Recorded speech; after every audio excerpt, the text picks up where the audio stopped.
The rain poured down in steady sheets, turning the city streets into mirrors of flashing red and blue lights. At the corner of a quiet block, a black woman in her late 20s stood confused, clutching a shopping bag. She had just walked out of a grocery store, planning to head home, when two police officers suddenly approached her. "Ma'am, we need you to come with us," one officer said sharply, his tone leaving no room for questions. The woman blinked in shock. "Excuse me? I haven't done anything." But before she could say more, her bag slipped from her hands as the officers turned her around and handcuffed her. Passers-by stopped to stare. Whispers rippled through the crowd. To them, it looked like just another arrest. To her, it felt like humiliation for no reason at all. Her name was Maya. She was calm, intelligent, and carried herself with quiet dignity. But in that moment, standing in the rain with cold steel pressing into her wrists, she felt small and powerless. Inside the police car, she kept her head down.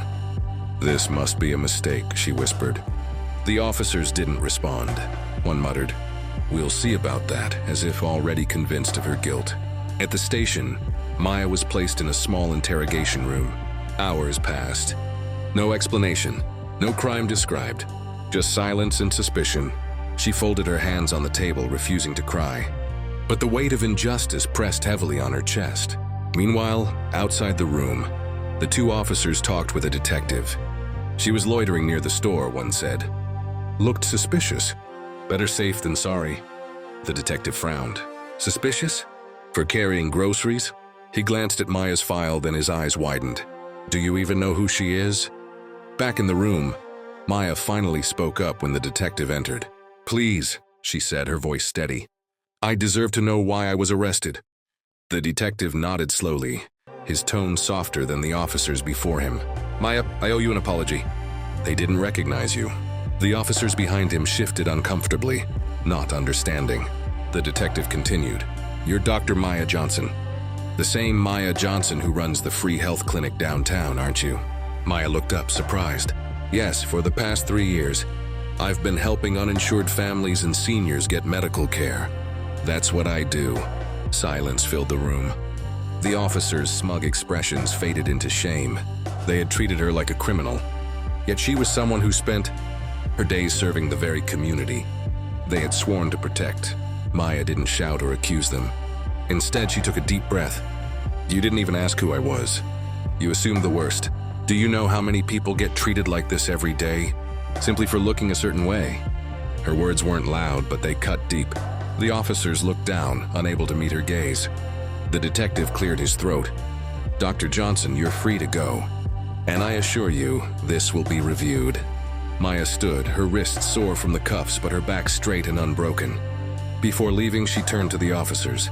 "I could walk out angry, but I'd rather you learn something.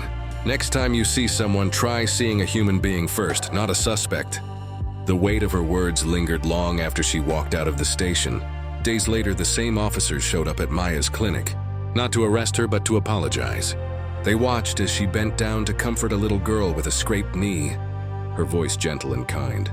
They saw the line of families waiting for her help, and they realized she wasn't just someone they had wronged. She was a pillar of their community. One officer finally spoke.